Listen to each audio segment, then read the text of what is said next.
Et bonsoir à tous, bienvenue au Change Now. Est-ce qu'il y a du monde encore avec nous? Je n'entends rien. Est-ce qu'il y a du monde encore chez Change Now? Ouais. Oh là là. Et pourtant, on va aborder le sujet le plus important de la journée. Parce que vous savez que dans le RSE, il y a le R, il y a le E, mais il y a le S, qui est souvent le grand oublié, le grand oublié des responsabilités sociales et sociétales des entreprises. Et donc j'ai le plaisir d'animer cet échange avec des personnalités très engagées, exceptionnelles. Je m'appelle Anthony Babkin, j'ai cofondé une association d'égalité des chances qui s'appelle Diversity Days. L'objectif, c'est de permettre à un maximum de personnes de prendre leur place dans les métiers du numérique. Pourquoi ce sujet est important d'après moi? C'est parce qu'aujourd'hui, un actif français sur deux, écoutez bien, un actif français sur deux, d'après une étude qu'on a montée avec PwC et Diversity Days, se dit craintif d'être victime de discrimination dans l'entreprise. Et quand on demande à ces mêmes actifs, est-ce qu'ils ont envie que leurs entreprises s'engagent davantage, ils sont 86% à dire qu'ils ont envie que leurs entreprises fassent davantage. Alors qui de mieux que des personnalités qui le font au quotidien pour commenter ces sujets et vous donner peut-être des pistes d'action, des solutions? J'ai le plaisir d'accueillir Théo Scoubla et Elisabeth Moreno sous un tonnerre d'applaudissements cette fois-ci.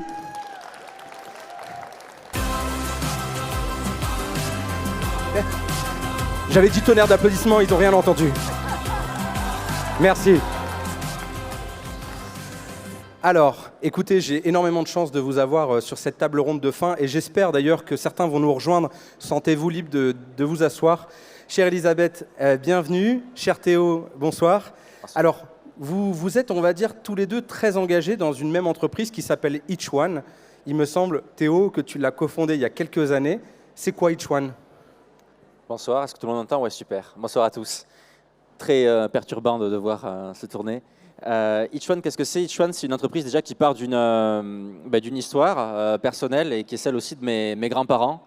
Moi, je suis petit-fils d'immigrés italiens et quand j'étais plus petit, on m'a dit tu sais Théo, je suis frustré parce que quand je suis arrivé en France en tant qu'immigré, j'ai eu des freins et ces freins, ils font qu'aujourd'hui, je suis frustré de ne pas avoir été la personne que je souhaitais être.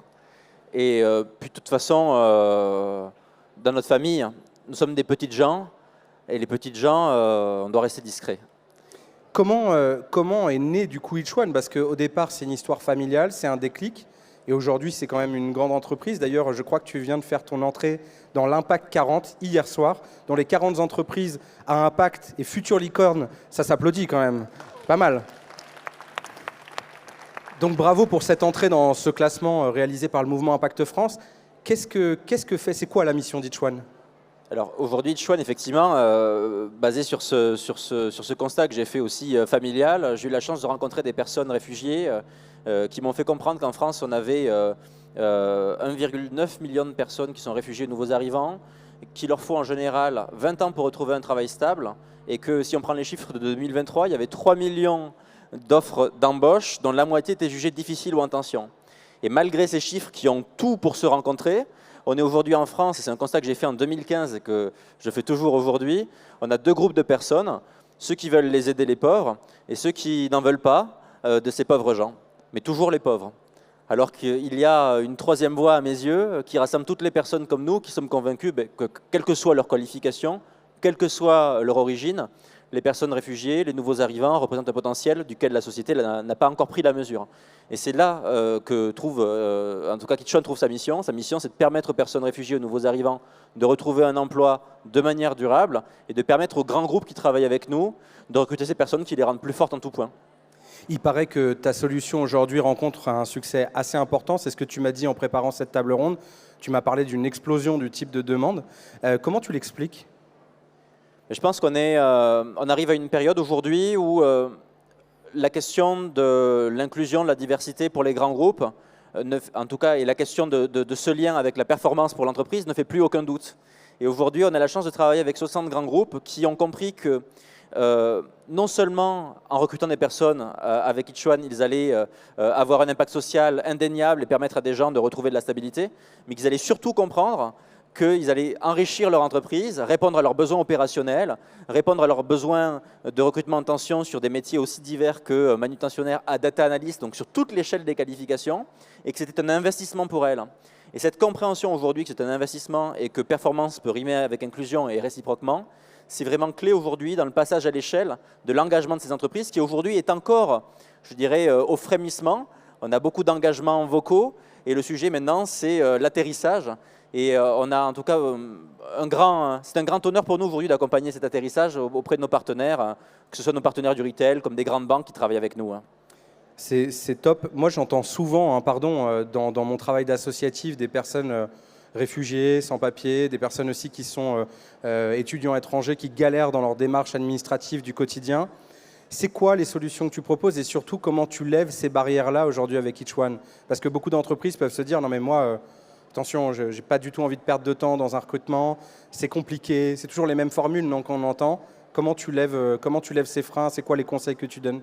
Merci pour ta question. Effectivement, il y a deux volets chez Each One. On accompagne autant de manière intensive les personnes et les talents qui vont être recrutés par les entreprises effectivement par la suite. Ces personnes, on va les former en groupe sur des métiers identifiés, lever les freins liés au français, lever les freins liés aux compétences transverses, s'assurer aussi de lever les freins qui sont liés à ce qu'on appelle les freins périphériques à l'emploi. C'est tout simplement le fait qu'une personne, quand elle a un problème de logement, quand elle a un problème de garde d'enfants, elle ne peut pas rester en formation ou rester en emploi, quand bien même elle est extrêmement motivée, performante, exemplaire. Et donc on est là pour pouvoir à la fois lever les freins d'un côté, mais aussi montrer à l'entreprise qu'en s'appuyant sur nous en tant que tiers de confiance, elle peut rendre cette démarche plus simple que si elle ne l'avait gérée toute seule, en s'appuyant sur des processus qu'on a mis en place, en sensibilisant les collaborateurs et les managers, et en montrant effectivement à toutes les strates de l'entreprise qu'elle peut y tirer beaucoup de valeur en s'appuyant sur nous en tant que partenaire. Merci Théo. Elisabeth, on apprend à se connaître. Je crois que c'est peut-être le 50e échange ensemble, donc je vais découvrir votre parcours aujourd'hui. Elisabeth, ravi de vous retrouver sur cet échange. D'ailleurs, il me semble qu'avant d'avoir été ministre, vous avez été 20 ans en entreprise. Donc ce sujet de l'inclusion, ce n'est pas un sujet nouveau. D'autant plus qu'après, en tant que ministre, c'était quand même votre mandat. Aujourd'hui, vous avez rejoint le board de Elaya. Enfin, non, vous avez cofondé Elaya Partners, mais surtout, vous avez rejoint le board d'Each One. Pourquoi ? Je pense que beaucoup de nos engagements naissent de nos histoires personnelles. Et je ne suis pas étonnée que Théo Skubla ait commencé par raconter l'histoire de ses parents, parce qu'on est marqué par l'histoire de nos familles.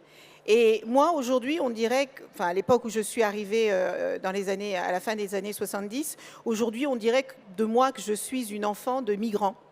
Et j'aime à rappeler qu'il n'y a pas beaucoup de gens qui sont prêts à quitter leurs racines, leur famille, leur terre, la terre de leurs ancêtres, tout ce qu'ils ont pour partir à l'aventure avec une chance sur deux d'arriver à bon port. Il n'y a pas une semaine en ce moment où on n'entend pas des drames de bateaux de migrants qui ont coulé, des gens qui ont perdu la vie en essayant de la gagner. C'est quand même assez terrible de se dire qu'il y a des êtres humains sur cette planète qui ont droit à tout, et il y a d'autres êtres humains qui n'ont droit à rien, simplement parce qu'ils sont nés du mauvais côté de la barrière, si je puis dire. Et quand ils arrivent en France, c'est ce que disait Théo, en plus il va y avoir plusieurs freins à l'entrée. On parle de cumul de vulnérabilité, pas de logement, mauvaise maîtrise de la langue, complexité administrative. Et c'est tout le sens. Et quand vous me demandez pourquoi j'ai rejoint Each One, parce qu'en fait, quand je suis sortie de politique, je me suis posé la question de comment j'allais combiner mes expériences du monde de l'entreprise et tout ce que j'ai appris quand j'ai porté les questions d'égalité entre les femmes et les hommes, de diversité et d'égalité des chances. Parce que c'est vraiment de ça dont il s'agit, donner la chance à ceux qui ont envie de réussir, de véritablement réussir. Et Théo m'a approché en me racontant ce que faisait Each One, et je me suis dit, alors deux choses. Un, mon Dieu, qu'il y a des êtres humains qui donnent foi en l'humanité, parce que le moins qu'on puisse dire, c'est qu'aujourd'hui, Théo n'est pas directement touché par ces problématiques-là, mais il n'a pas oublié d'où il venait, et il a décidé de tendre la main à ceux qui en ont besoin. Donc, mettre mes compétences, mon expertise et mon réseau aussi au service d'une cause aussi noble, ça m'a paru une évidence. Magnifique. J'ai envie de parler de rêve parce que je sais que vous êtes une rêveuse et je sais aussi que vous êtes très pragmatique, Madame Moreno. S'il y avait un rêve à travers une solution comme celle-ci, c'est lequel ? C'est que tout le monde comprenne que ces êtres humains qui arrivent dans notre pays contribuent à son développement. S'il n'y avait pas des étrangers, s'il n'y avait pas des immigrés, on n'aurait pas beaucoup de nounous, on n'aurait pas d'éboueurs. Je vous laisse imaginer la France sans ces métiers essentiels qui sont fondamentaux pour notre quotidien, mais qu'on ne respecte pas. Ces métiers-là ne sont pas respectés. Aujourd'hui, on va payer plus cher un trader que la personne qui s'occupe de nos enfants du matin jusqu'au soir. Donc on a un problème de valeur dans notre société, et si on inversait un peu les valeurs et qu'on reconnaissait les êtres humains par rapport à leur contribution au bien-être de notre pays, je pense que tout le monde se porterait bien. Et je rêve que les entreprises, parce que les entreprises ont un pouvoir transformationnel extraordinaire, je rêve qu'elles comprennent que les êtres humains ne sont pas que des ressources et des chiffres sur un papier, elles ont une histoire, oui. Et les immigrés en particulier ont cette résilience et cette adaptabilité qui est liée à leur parcours de vie et qui peut être extrêmement utile au monde de l'entreprise. On en revient à la reconnaissance aussi des diplômes, parce que c'est peut-être ça le deuxième rêve, c'est quand la personne atterrit en France, qu'elle n'a pas perdu tout son bagage et culturel et son bagage aussi, on va dire, en termes de connaissances théoriques. C'est intéressant que vous rêviez, que vous imaginiez les rêves qui sont dans ma tête. C'est bizarre, peut-être parce que je vous lis beaucoup, Madame Moreno. Je vous lis beaucoup. Non, mais évidemment, vous savez qu'il y a des... Moi, j'avais entendu cette histoire d'un Iranien qui était ministre dans son pays et qui, du fait de la guerre, a dû fuir et qui s'est réfugié en Allemagne et qui s'est retrouvé livreur de journaux. Et moi, j'aime ces histoires-là parce qu'on oublie que les gens, quand ils arrivent, ils n'arrivent pas nus. Ils arrivent avec des histoires, avec des parcours, avec des diplômes, avec des expériences professionnelles. Et parce qu'ils arrivent dans un pays dont ils ne parlent pas forcément la langue, parce qu'ils n'ont pas de logement, parce que ceci, cela, eh bien, toutes ces compétences et ces expertises, ils doivent les laisser derrière eux et derrière elles. Eh bien, si nous pouvions regarder une personne dans sa globalité et se dire que c'est pas parce qu'elle parle pas le français correctement, c'est pas parce qu'elle a une couleur de peau qui n'est pas celle qu'on connaît habituellement, c'est pas parce qu'elle a un accent qu'elle n'est pas utile pour faire grandir notre pays. Ça s'applaudit, ça, non?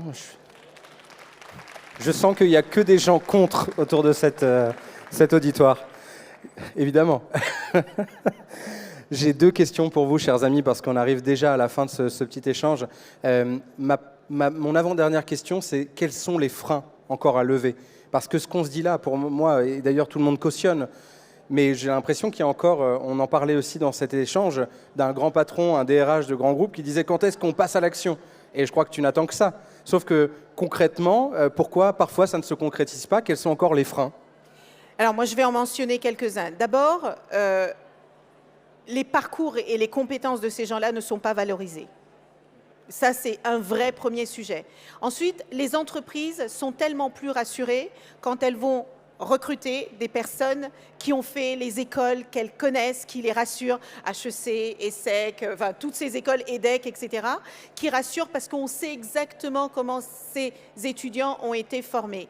Alors qu'on est dans un monde de crise absolument terrible et que les expertises que les jeunes étudiants acquièrent dans ces écoles ne sont plus forcément adaptées pour répondre à tous ces enjeux que nous avons. Et une chose peut-être qui me préoccupe encore plus, c'est le fait que vous savez, il y a ce côté je vais faire ma BA. C'est bien de recruter 2 ou 3 réfugiés. C'est pas un acte de charité. Mais c'est pas un acte de charité. C'est une question de performance économique et d'efficacité. Il y a plein d'études qui ont été faites qui disent que les gens aiment travailler dans des environnements très diversifiés. Donc c'est bien que les entreprises se disent je vais faire ma BA, je vais recruter un réfugié, je vais mieux dormir demain. C'est pas ça le sujet. Le sujet, c'est qu'on vit ensemble, que ces personnes sont venues pour travailler, qu'elles ont envie de travailler et que donc on les regarde pour ce qu'elles ont à apporter. Et pour ça, il faut que les recruteurs, les ressources humaines ouvrent leur chakra, qu'elles se disent que les profils divers sont intéressants pour elles, que les managers... Attendez, Elisabeth. La dernière phrase, que les profils, il faut le répéter plusieurs fois, que les profils différents apportent de la richesse. Comment le dire autrement? Merci. Théo, une phrase additionnelle? Je peux que rebondir effectivement là-dessus. Le sujet aujourd'hui, moi, trop souvent, j'ai entendu des dirigeants d'entreprises de plusieurs dizaines de milliers de personnes me dire « Théo, on va te filer un coup de main, parce qu'on est quand même très engagé, on va recruter 2 Ukrainiens. » Franchement, ça craint. C'est un acte de charité. Voilà, un acte donc de changement charité. de mentalité. Et il faut aujourd'hui se donner les moyens de l'ambition. l'entreprise a énormément à y gagner et tous les jours, les DRH nous disent « Ah ben en fait, on s'est rendu compte que les personnes qu'on a recrutées via Each-One, elles restent plus longtemps dans l'entreprise, elles passent plus la porte, je dirais la période d'essai et aujourd'hui, c'est des personnes qui ont une motivation qui est contagieuse pour toutes les personnes qui sont dans l'entreprise, dans les équipes qu'elles rejoignent. Et c'est ça qu'il faut répéter aujourd'hui. L'entreprise y gagne et parce qu'elle y gagne, elle doit embrasser cette diversité et en tirer le meilleur. J'allais finir sur la question, un vœu pour l'inclusion en 2004, en quelques mots, en 2024. Parfois, on a l'impression qu'on est bloqué en 2004 dans certaines réflexions. Hein. Moi, mais 2024. Mon vœu, il est très basique. Traitez les autres comme vous aimeriez être traités. On adore. Théo? Et pour moi, je dirais un mot, atterrissage. Je pense que c'est l'année où les grandes déclarations vont pouvoir se matérialiser par des faits concrets en plus grand nombre et je l'espère de tout cœur. Tonnerre d'applaudissements pour ce duo, s'il vous plaît. Merci à tous les deux. Et on va continuer avec un duo. On applaudit encore chaleureusement Théo Scoubla d'Each-One et Elisabeth Moreno qui est au board d'Each-One. Merci à tous les deux. Chers amis, parce qu'on n'a pas fini, alors je sais que certains vont sauter sur l'occasion d'échanger avec Elisabeth, mais elle a un call urgent. Donc, attention. Je vais accueillir sur scène deux personnes avec lesquelles j'ai le plaisir de continuer l'échange. Adrienne de la Banque Postale et Wassila, qui est fondatrice des Infatigables. Je les invite à rejoindre la scène et pareil sur un tonnerre d'applaudissements, messieurs, dames. On ne perd pas l'enthousiasme. Allez, j'ai changé de point de vue. Veux-tu aller ici ?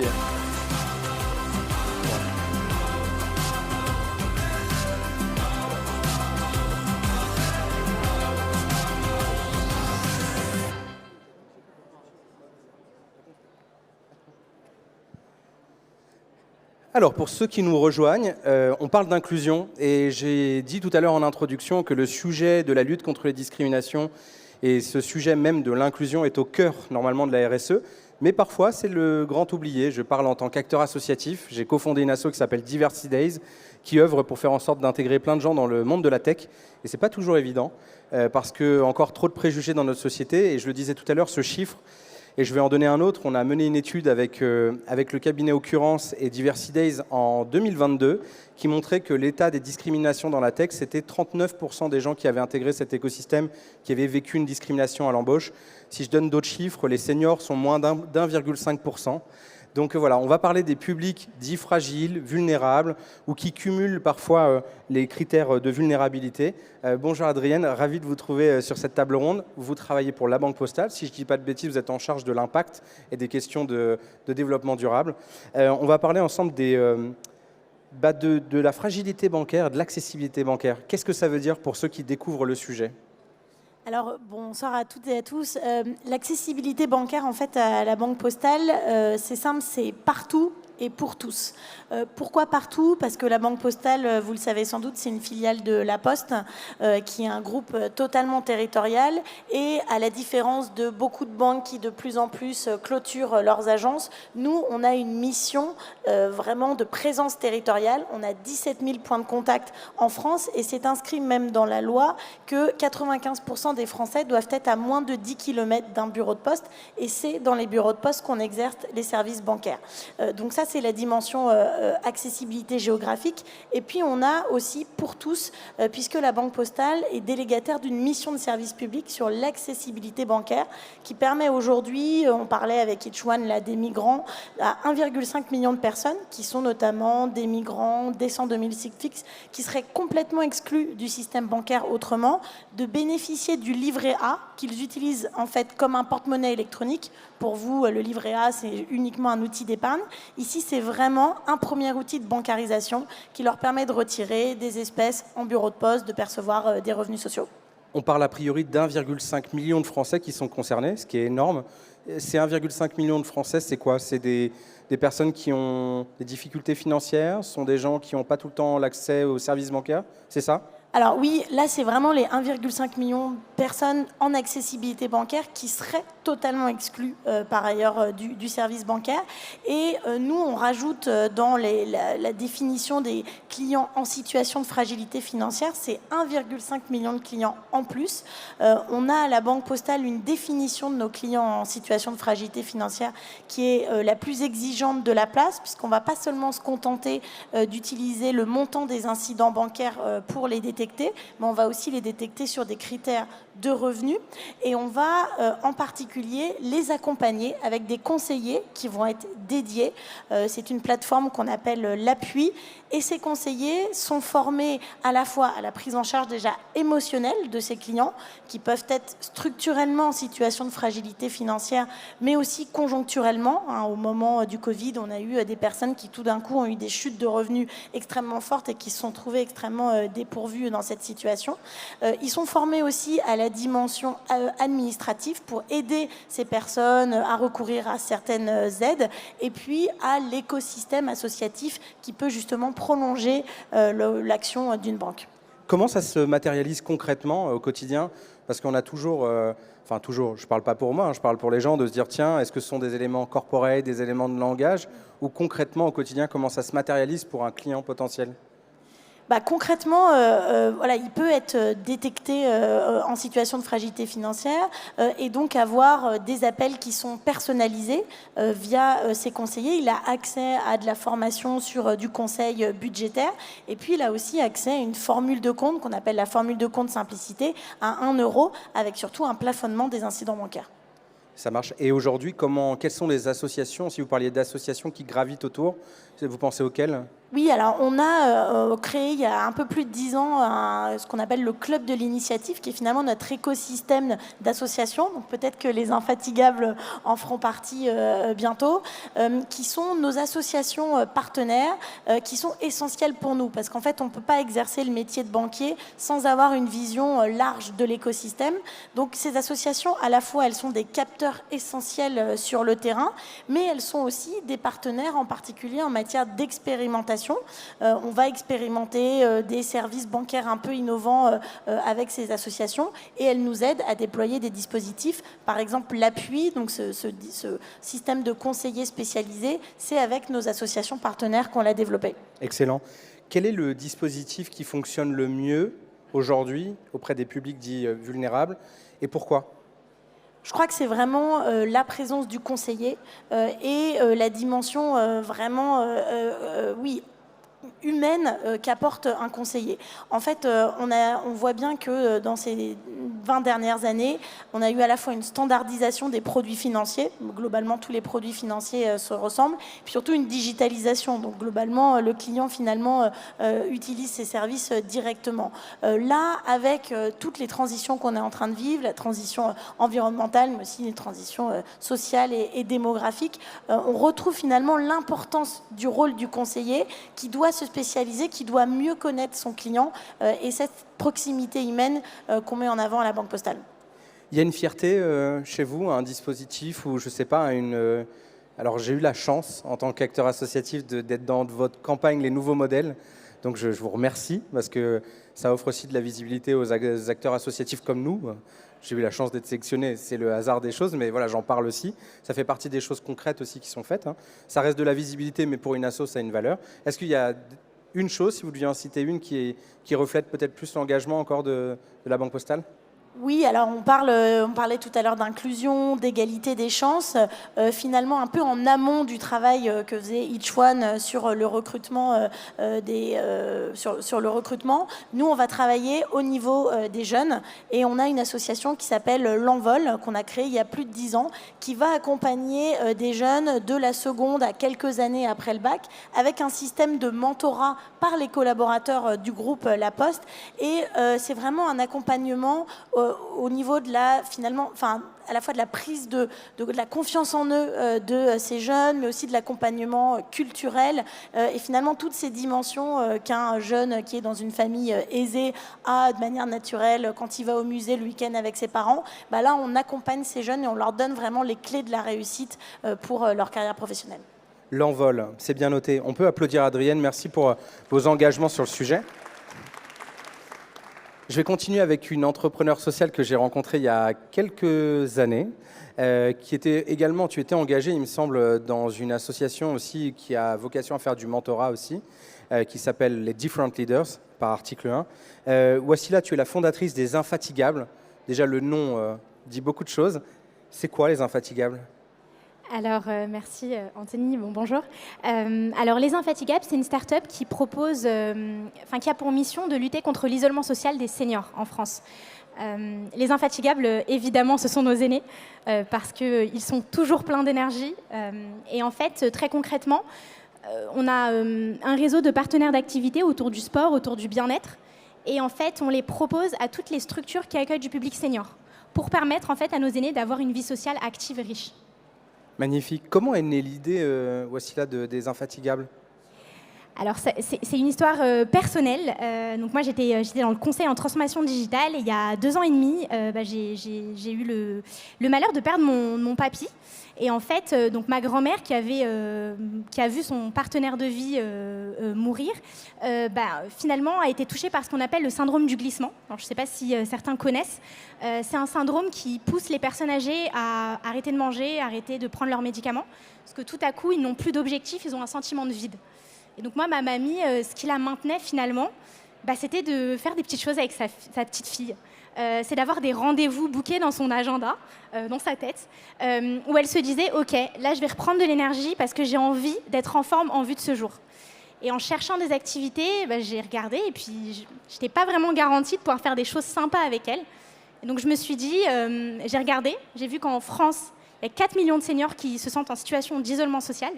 Et je me suis dit, ok, il y a quelque chose à faire. Et aujourd'hui, ça existe.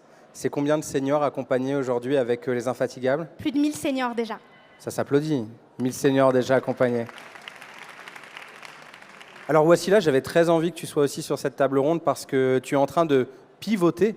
Pour ceux qui méconnaissent le langage startup, ça veut dire que tu fais un tournant à 180 pour t'adresser à d'autres types de seniors, lesquels ? Alors, c'est vrai qu'après 2 ans et demi, moi, j'ai accompagné et j'ai interrogé des centaines de seniors. Et en fait, il y a un autre problème, un petit tabou aussi. Et là, c'est en entreprise, c'est l'âge. En fait, dans le monde de l'entreprise, pour certains, à partir de 50 ans, ça devient un peu hostile.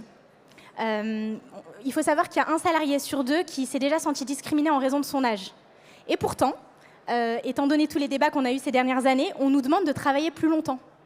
Alors finalement, moi, je me suis posé la question de comment faire pour rendre le monde du travail plus inclusif pour nos aînés. Et donc, j'ai voulu créer une solution dédiée à la fois aux entreprises et aux particuliers. Pour les entreprises, on veut les accompagner à former et valoriser les compétences de nos aînés, de nos seniors, sans les discriminer et sans les stigmatiser. Et côté particulier, parce qu'on sait que ça peut être compliqué quand on perd son emploi à partir d'un certain âge d'en retrouver un, on a créé un programme qui s'appelle Rebond. Et là, on propose à des demandeurs d'emploi de plus de 50 ans déjà de gagner confiance en soi, parce que ça peut être compliqué et c'est vécu comme un échec.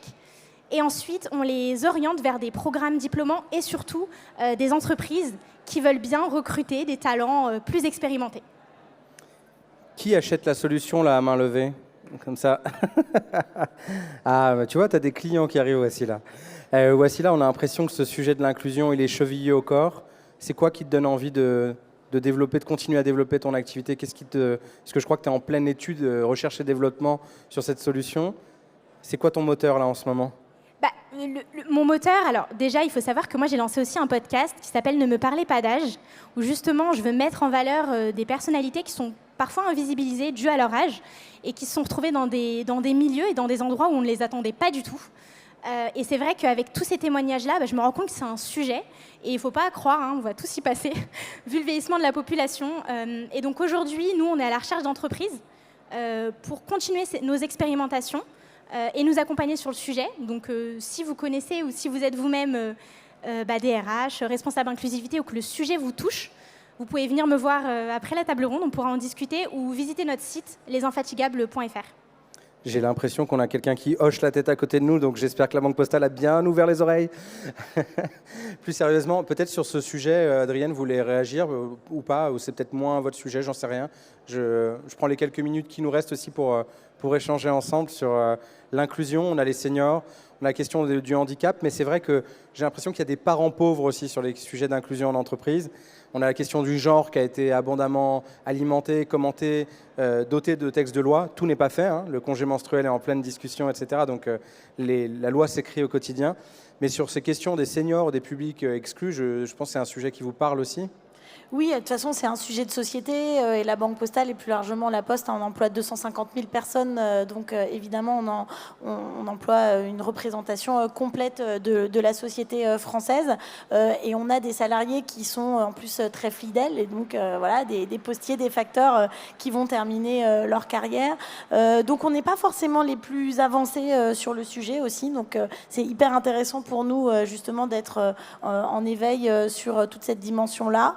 C'est aussi des sujets d'innovation au sein des politiques RH sur lesquels il faut qu'on s'interroge. On est déjà sur l'égalité homme-femme. On a exactement l'égalité parfaite en matière salariale, ce qui est en fait aujourd'hui n'arrive pas encore en entreprise.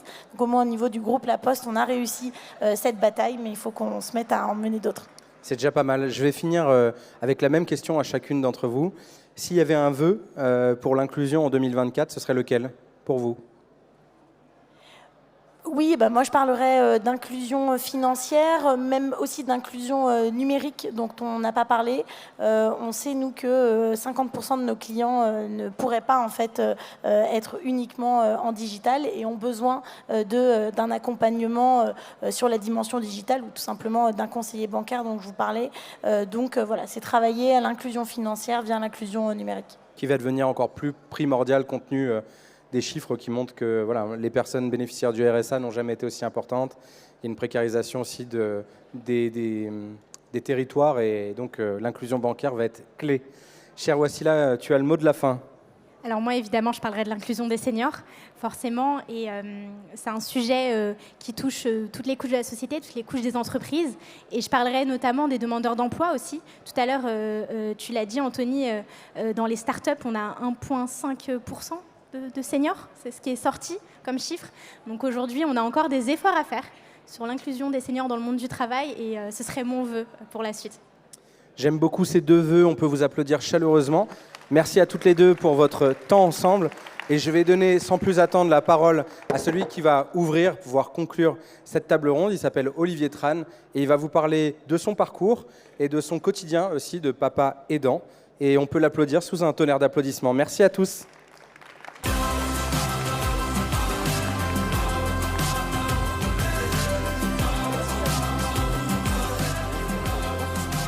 Là, si ça marche.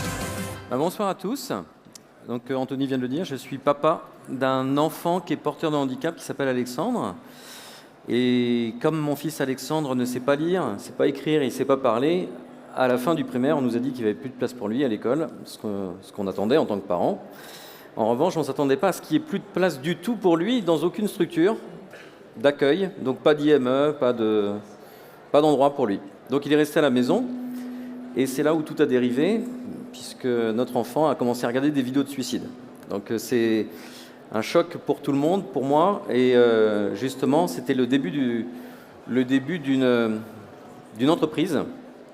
Donc je me suis dit à ce moment-là, il faut qu'on fasse quelque chose. Moi qui étais cadre dans un grand groupe industriel, eh bien, j'ai tout quitté pour essayer de concevoir un avenir pour mon fils Alexandre, mais aussi pour d'autres jeunes comme lui qui sont porteurs de handicap et que la société n'inclut pas.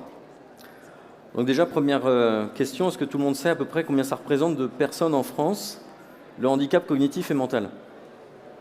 Autisme, dyspraxie, trisomie. C'est 2 millions de personnes à peu près en France. Et sur ces 2 millions, combien ont un emploi ? Bon, le S de RSE, vous savez, il y a encore des choses à creuser pour nous tous. Et c'est 95% à peu près qui n'ont pas d'emploi. Parmi les autistes, parmi les trisomiques, c'est quand même assez compliqué. Donc, tout un pan de la population qui est exclu de l'apprentissage, puisqu'en fait, s'ils ne savent pas aller à l'école, s'ils ne savent pas lire comme les autres, eh bien, ils en sont exclus.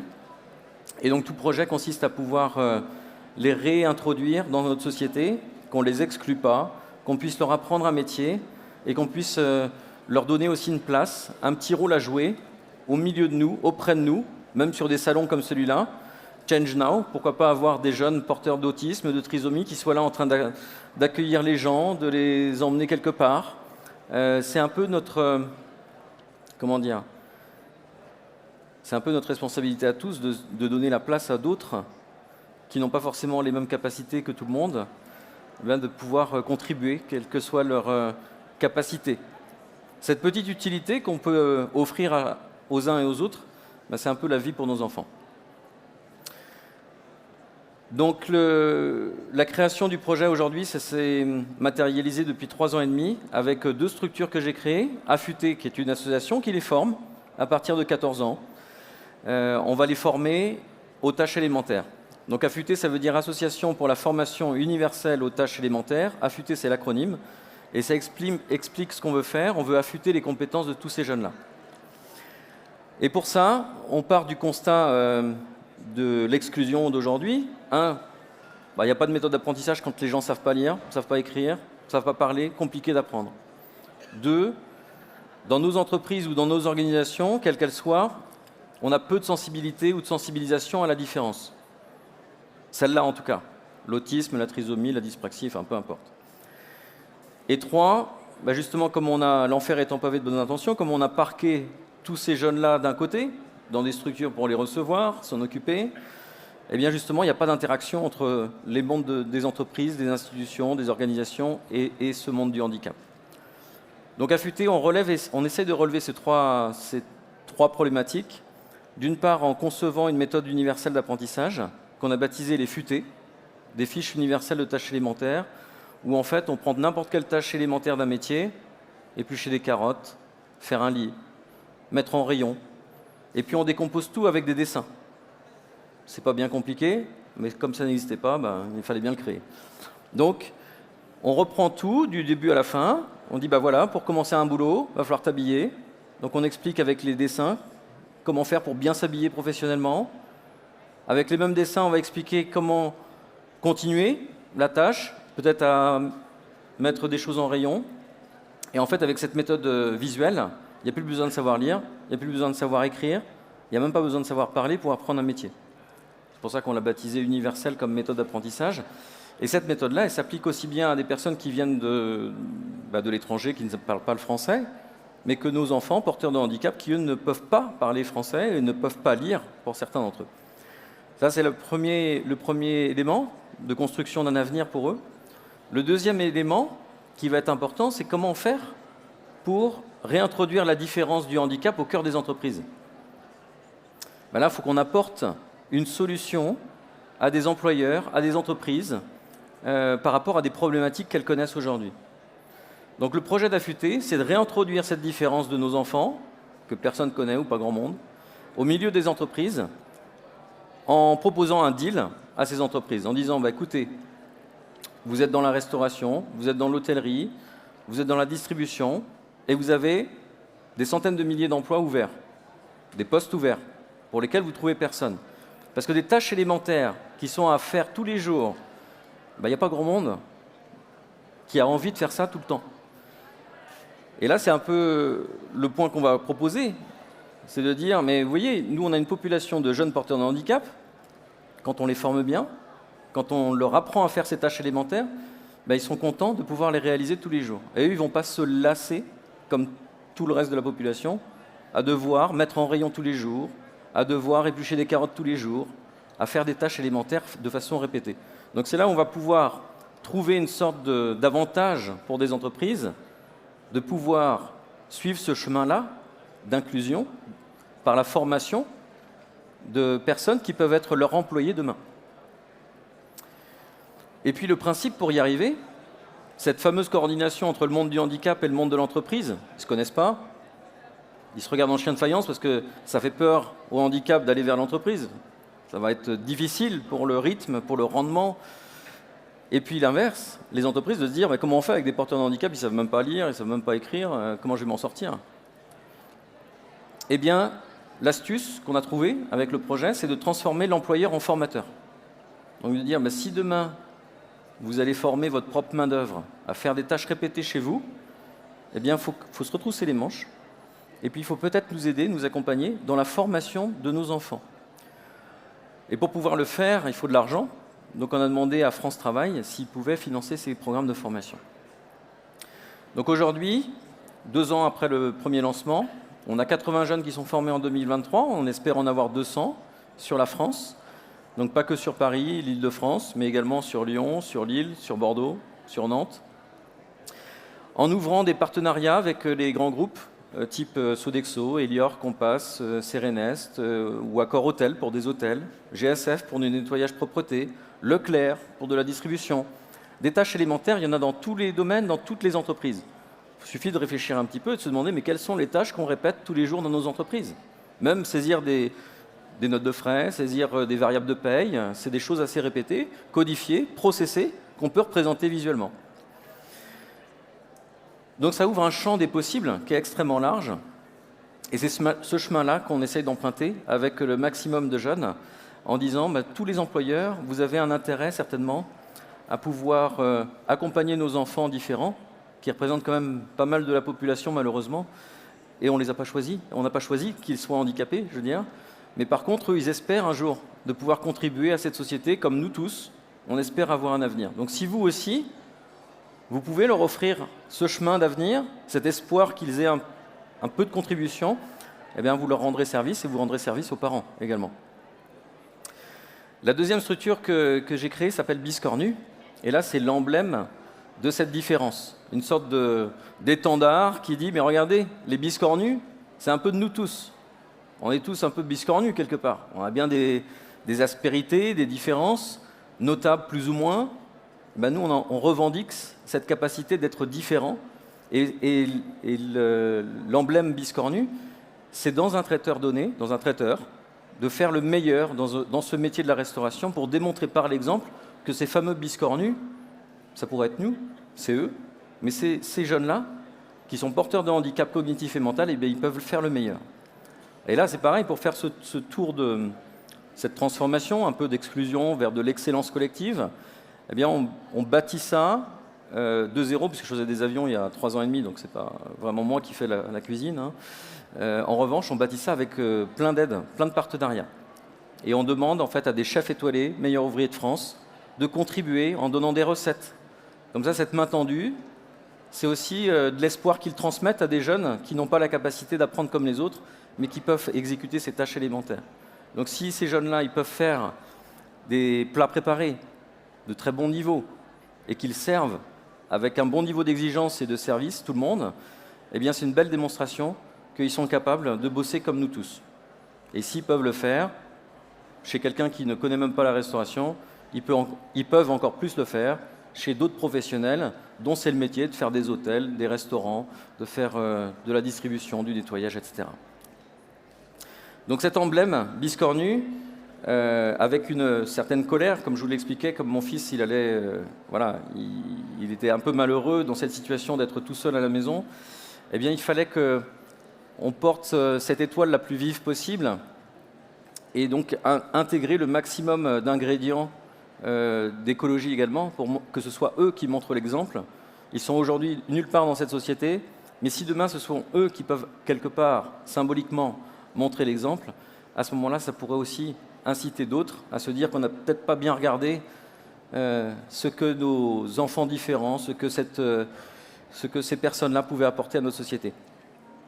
Donc on a intégré, on voulait 100% bio, 100% local, de saison, 0 déchet, donc des verrines en verre qu'on peut fabriquer, qu'on peut emmener chez les clients, entreprises, récupérer, laver et remettre en service après avec de nouveau des recettes dedans. Du local, on doit être le seul traiteur en France à ne pas faire de chocolat. Pareil, c'est une question d'engagement. Si vous êtes chez Change Now aujourd'hui, c'est que vous voulez aussi participer à cet engagement, cette transformation, mais il y a des choix qui sont un peu structurants, de se dire qu'est-ce qu'on fait aujourd'hui qu'on pourrait faire différemment pour que derrière il y ait moins d'impact, moins de conséquences pour nos enfants. Nous, on a choisi comme symbole de dire on ne fait pas de chocolat. Voilà.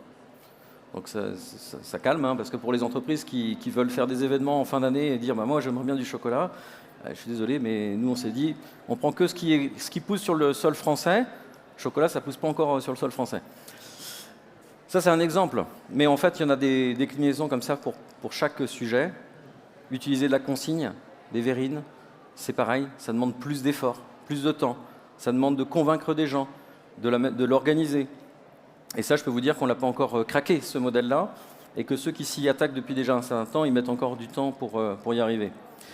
Voilà, donc toute cette ambition du projet, vous l'avez compris, c'est d'essayer de montrer un chemin possible pour des gens extrêmement différents, qui sont très éloignés de l'emploi, de le faire en collectif, ça veut dire jamais de dire on a une solution, ça peut être plein de solutions qui peuvent se présenter, mais tendre la main à ces jeunes-là, c'est aussi se dire qu'on contribue quelque part à rendre ce monde un peu plus optimiste, un peu plus ouvert, c'est de penser différemment, peut-être avec un peu plus de temps.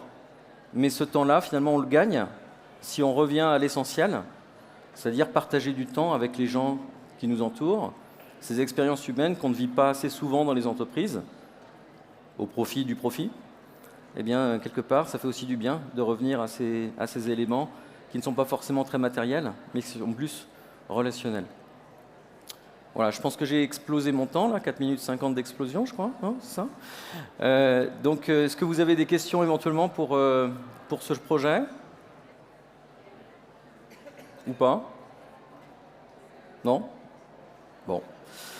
Bah, écoutez, si certains sont intéressés, en tout cas, n'hésitez pas. Ça s'appelle affute, afute.fr pour le site internet, ou biscornu.org. Donc, n'hésitez pas à commander. Et puis, si vous êtes salarié dans une entreprise, également, vous demandez est-ce que vous n'auriez pas des petites tâches élémentaires, éventuellement, à confier à des jeunes porteurs de handicap. Voilà, ça leur donnerait un petit peu d'air, un petit peu de vie. Merci à vous.